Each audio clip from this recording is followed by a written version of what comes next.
Hey guys, it's Ed again, and I've decided I think what we're going to do for our next project. The XR75 is pretty much done.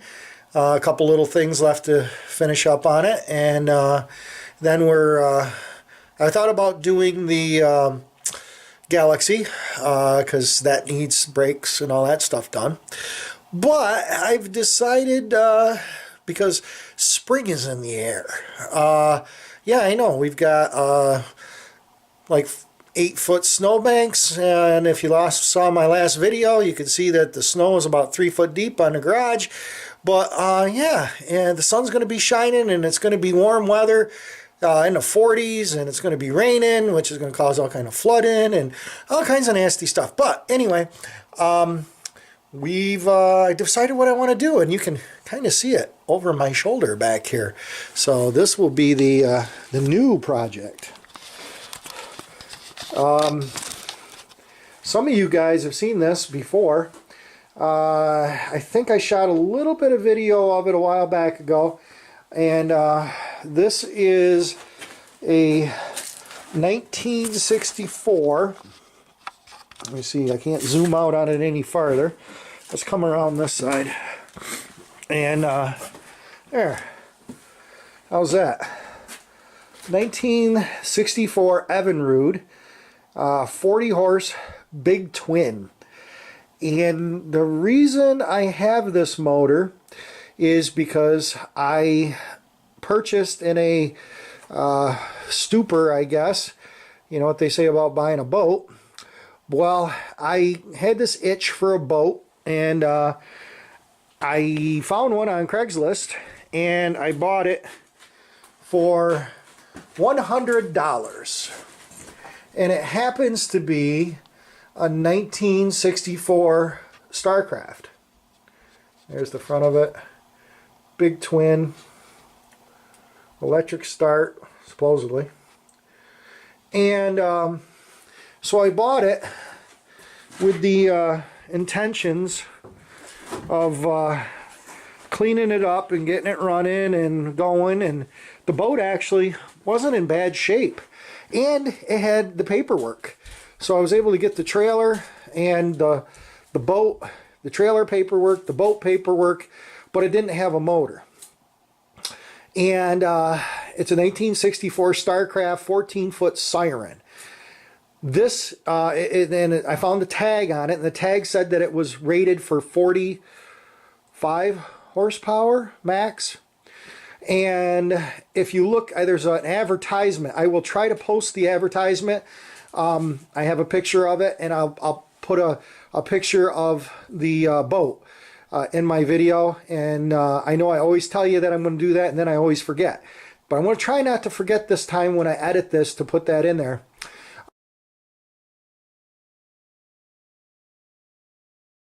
So anyway, this being a 1964 Evinrude, this would have been an option. Normally they would have been a Johnson.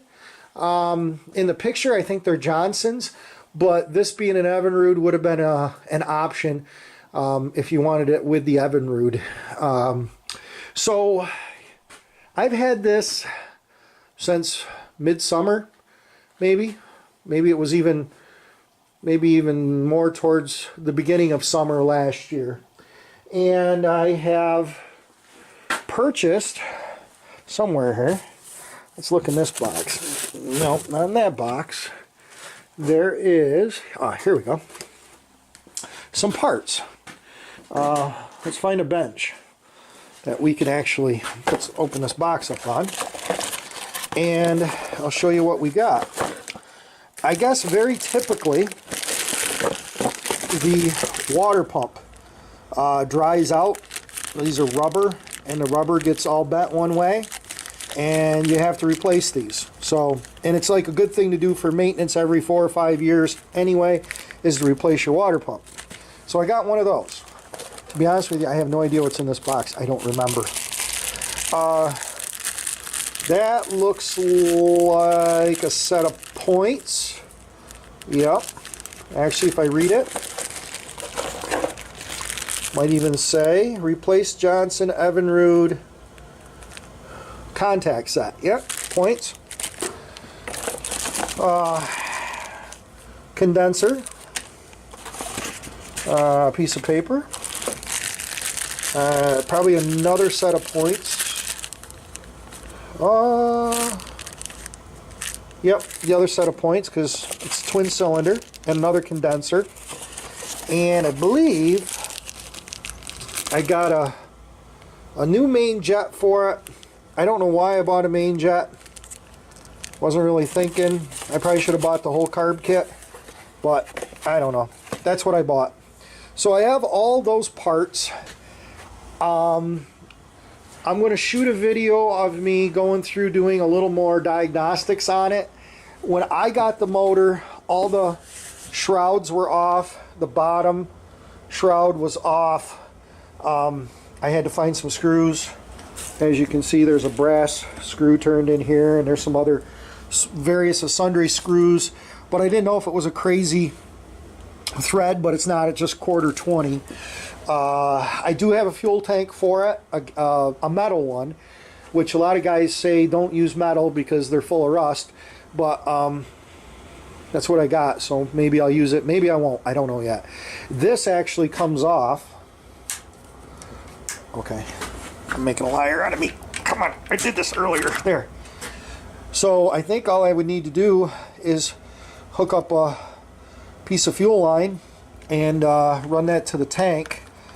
The fuel lines are all pretty rotted, so I'm going to go through and change all the fuel lines. I bought a whole spool. I think there's 25 feet of fuel line here, so that's quarter inch. Says right on there, maybe. Not sure. Yeah, quarter inch. So yeah, that's what we're working on. I think this will be the next project. I'd like to have her fired up and running. The boat is up at my storage lot with the other campers, because once spring comes, I'll probably start working on campers, because campers actually make me some money. People like to buy those. So where this thing here, if you know anything about a boat, nobody really buys them, especially old fiberglass ones. Everybody runs away from them. The aluminum ones, yeah, there's a few guys that buy them, but this boat, the transom seems to be solid. The floor seems to be good. It needs seats. I bought seats. What's the name of that store? Gander Mountain.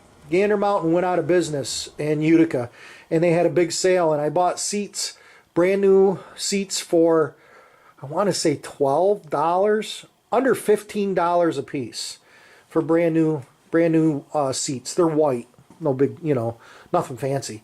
They're the economy version, but they got plastic instead of wood where it's stapled onto, so they don't rot out like the old wood ones would. But they look pretty good. So anyway, guys, this will be our next project. I hope you enjoy it. You're going to learn along. I've never worked on a boat motor. I've worked on a lot of 2-strokes, a lot of 4-strokes, but I've never worked on a boat motor. I usually run when I see a boat motor, but Musty One did a really good video on an earlier model. It's like a 50 something Evinrude, and there's a really good videos on YouTube of the lower assembly and how to change that water pump on almost identical same motor as this, but still even the bottom of this is almost identical to that 50s motor that Musty did. So utilizing his video and several other people on YouTube, we're gonna dive into this thing and see what we come up with. So thanks again for watching, subscribing, and commenting, and we'll see you later. Bye.